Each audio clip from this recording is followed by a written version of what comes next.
Miqtë e emisionit Fol ju përshëndes nga kjo parajs e Shqipërisë. Unë ndodhem në Orikum. Nuk kemi në sezon plazhi. Kemi ardhur për të biseduar me banorët e Orikumit dhe Dukatit. Sepse këta të fundit ka nisur një protestë pa afat. Kanë krijuar dhe një kuvend, ose më saktë kanë reaktivizuar kuvendin e vjetër të 2010-s. Sepse, siç e thonë dhe vetë, siç e kanë thënë dhe në media, u grabitet prona në mes ditës. Thonë se janë banor autokton, shekullor, por, sipas tyre, ka interesa shumë të mëdha dhe pas tyre interesave fshihen pretendime dhe qëllime për të marrë pronat e tyre. Unë kam mbledhur disa prej banorëve. Pjesa më e madhe janë punë, përgatiten sepse fundjava ka turist, sepse falë Zotit, koha është shumë e mirë. Gjithsesi ne do flasim për hallin e madh që ata kanë. Do na e thonë vetë banorët, ne nuk themi asgjë si emision Fol. Ne flasim përmes zërit të banorëve. Banor, faleminderit. Faleminderit që jeni me mua sot. Faleminderit. Faleminderit juve që keni ardhur. Edhe kërkoj ndjes që ju kam heq nga puna, por ju kam parë në hall. Ju kam parë në hall edhe si emision ndonim të dëgjonim zërin tuaj një për një problemet që ju keni. Ju thoni që po ju grabitet prona. Është e vërtet? Përshëndetje, njerë faleminderit për që na keni ardhur, sepse jo të gjitha mediat na japin hapësirë televizive, edhe pse shqetësimi jonë është shumë jetik, është shumë thelbësor dhe normalisht gjithë Shqipëria duhet i kishte sytë te nga ne sot, se ne në fakt jemi thjesht një copës e kombit shqiptar që po coptohet sot, po shpopullohet edhe po keq trajtohet nëpërmjet abuzimeve nga më të ndryshmet, po dhe të mirë të koordinuara abuzimet. Po, ju jeni një copës populli që të paktën paraardhësit tuaj kanë kontribuar shumë që të kemi këtë shtet që kemi, apo ja? Absolutisht po. Pra kanë derdhur gjak. Kjo krahin njihet për trimëri. Absolutisht po. Çfarë po ndodh sot? Jo vetëm kjo krahin, po i gjithë rajoni jon, i Labërisë më gjerë, i Mallakastrës, jo vetëm krajina jon. Ne jemi, thash, nuk e mbajmë veten as më lart as më poshtë, jemi një pjesë të gjithës, po për shkak se pasuritë që zotron, asetet që zotron krajina jon janë shumë të mëdha, pra siç e shikoni ky Bregdet që është mbi 60 kilometra më shumë. Fantastik. Bregdet edhe është pothuajse i virgjër, nuk ka ndërtime. Synohet që të grabitet, por nuk është vetëm Bregdeti. Shqetësimet tona janë të shumë fishta dhe këto shqetësime janë të ardhura duken sikur janë të coptuara dhe sikur s'kan lidhje me njëra tjetrën, por në fakt janë të mirë organizuara dhe të paraplanifikuara nga ata që synojnë të krijojnë këto shqetësime për ne. Edhe flasim për gjëra konkrete? Po, për gjëra konkrete. Çfarë realisht po ndodh tek ju? Ne jemi mbledhur në Kuvend Komunitar Krajinor, i cili është një institucion komunitar apo një mbledhje komunitare që jemi mbledhur secili përfaqëson veten e tij dhe shprehim shqetësimet tona. Po vullnetarisht. Po, vullnetarisht, dhe jemi të gjithë banorët e krajinës, të gjitha vendbanimeve të krajinës. Krajina jon përfshin Dukat, Tragjas, Radhim, Orikum, me të gjithë pjesët e tjera, lagjet apo vendbanimet e tjera të shpërndara që janë. Sa banor ka kjo zonë? Zona në dokumenta ka rreth 15.000 banor, kuptohet që nuk janë real, sepse kanë ikur jashtë shtetit, kanë ikur në Tiranë, po që i përkasin kësaj zone janë dhe rreth 15.000 banor. 15.000 banor. Aktualisht në zonë nuk kemi bërë ndonjë statistikë të saktë, po duhet të jenë rreth 3-4.000 banor që janë aktualisht që jetojnë këtu. Me pa ndërprerje, pa përditshmëri, ose mund të ikin në Tiranë e vinë për shkakun që janë studentë ose që punojnë tek këtu, po që jetojnë akoma kanë shtëpi këtu. Dhe pjesa tjetër është shumë e interesuar dhe ajo pjesë që nuk gjendet këtu sepse kanë pronat këtu, kanë kujtimet, janë rritur këtu, kanë dashuri për këtë vend, për njerëzit e këtij vendi dhe sot ne gjendemi në një situatë shumë të vështirë. Ky është një problem në radhë parë, është një problem shpopullimi. Neve po na shpopullojnë në mënyrë të organizuar.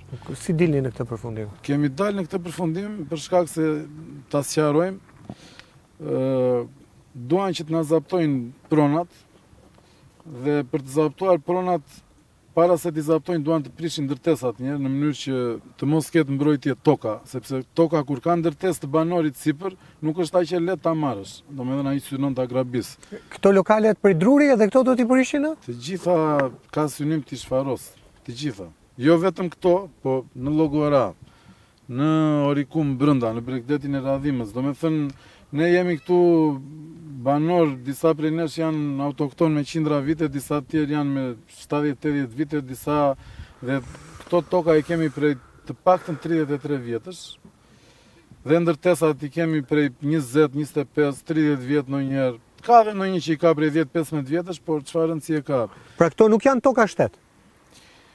Shiko, problemi tokave është, të ta shpjegoj si është problemi tokave. Jo për t'ia sqaruar atyre, jo mua, për t'ia sqaruar njerëzve. Këto toka janë ndarë, tokat që këtu gjendemi në Orikum. Po. Kjo pjesë e tokave këtu komplet është ndarë me ligjin 7051 në përdorim. Në përdorim. Dhe banorët kanë 33 vjetë që i kanë marrë në përdorim. Dhe asnjëherë nuk u lindje drejta për t'i privatizuar, se unë e di që ligji 2020 e rregullonte këtë pjesë. Doli ai ligj, po problemi është që ai ligj nuk u zbatua, sepse këta i kanë dhënë certifikata disa oligarkëve ose disa manjatëve që na dalin me 800 hektar, me nuk e di, me 300 hektar, me 50 hektar, na dalin pronar dhe nuk janë as pak nga krajina jonë. Tani çështja e pronave është kështu. Se duke qenë që unë kam qenë dhe një nga organizatorët e kuvendit të parë të 2010-2011 dhe ajo ishte ekskluzive për Dukatin, sot jemi për gjithë krajinën. Ajo që kapët policët në gur, që i vut përpara me gur. Jo, ajo që policët edhe mercenarët erdhën që na dhunonin në shtëpitë tona dhe u detyruan të mbronin sepse... Jo, e kuptoj, po ajo që kemi parë ne është që ju i mirni përpara. Po, i morëm pasi tentuan ata të na merrnin. Në merrnin përpara, nëse shaka. Tani kjo ka qenë musha e fshatit Dukat e gjitha dhe është ndarë për banorët. Pra për ta qartësuar, kjo është tokë e Dukatit. Po, e fshatit dhe është ndarë për banorët e të gjithë krajinës. Oj, qartë. Dhe Dukati ja ka bërë halal banorëve të krajinës. Nuk del ndonjë të thotë që pse morët ju aty, pse. Domethënë, është... Pra pretendime nga fshati Dukat nuk është se ju jeni këtu. Po nuk ka, se një pjesë e madhe janë Dukatas vetë. Një pjesë janë Orikumas, nuk ka rëndësi, janë banorë të krajinës. E qartë. Të tjerë që thonë pse morët ju këtu. Këta janë oligark, ish çiftligar të para 44-s, që dalin dhe pretendojnë që janë këtu pronar me 800 e më shumë hektar. Po si është e vërteta? Tani kush e ka? Çështja është këtu, në radhë të parë, unë për shembull që po flas edhe shumë të tjerë nga të gjithë ata që janë këtu, kemi pronat e vjetra në Karaburun, në Llogora, gjithandej. Po themi për shembull fisi im ka 750 hektar të vjetër. Ka fise që kanë 800, 500, 200, 1000, më kupton? Me letra. Me letra të vjetra. Të kohës së Zogut, kohës Turqisë, me të gjitha. Që ju nuk i morët kur me dokumente. Sekuestrosh nga regjimi Enver Hoxhës e tjera. Tani nuk na i kanë dhënë kur dhe ne sot s'kemi 1 metër katror nga ato, s'kemi vendvari, më kupton? Kemi qenë pronar të mëdhenj, s'kemi vendvari. Dhe ai pa na kompensuar, neve vetë kompenson këtu top tana apo ku dëgjon kë tjetër. Nuk e di, Vriona ja dreq me të bira, çfarë janë ata? Ata janë ish çiftligar që nuk kanë pas lidhje fare me krajinën tonë dhe vërtet disa nga ata mund ta kenë marrë proceduralisht në rregull, domethënë si kompensim, por kanë shkelur mbi të drejtën mbi gjakun e banorëve këtu. Sepse këtu dhe si kur të kompensohet, duhet të kompensohet njerë banorëve autokton në radhë parë, dhe në radhë të dytë, si mund të përzështi një krajin të gjithë. Janë me qindra, me mira familje këtu që kanë marrë pronë, kanë prej 33 vjetësh, edhe e kanë ushtruar të drejtin e tyre si pronar, janë kujdesur për këto toka, i kanë mirë mbajtur, i kanë punuar, i kanë mbjell, kanë ngritur jetën këtu, dhe ti tani vjen dhe thua ti nuk ekziston, fare si krajin.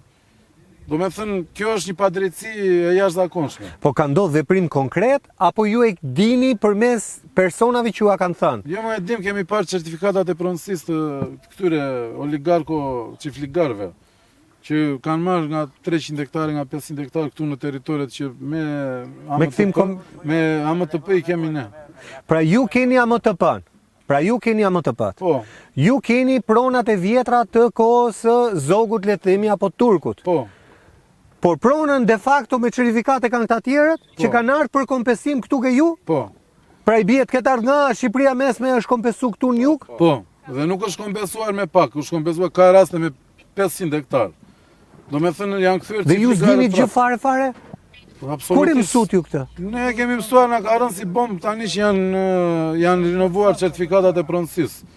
Problemi është këtu tani që duan që të marrin këta, të zaptojnë këto prona, duan të na prishin neve njerë njësitë ekonomike, njësitë e banimit. Ku do jetojmë ne? Do me thënë kjo krajinë mbahet me këto njësi ekonomike mbahet. ti në momenti që ja prishin dhe i pamundson zhvillimin ekonomik, si do jetojnë këta njerëz, do të largohen të gjithë, i bie të shpopullohet krajina dhe prandaj ne kemi dalë në konkluzionin që këtu nuk është plani vetëm për të grabitur prona, është edhe për të shpopulluar.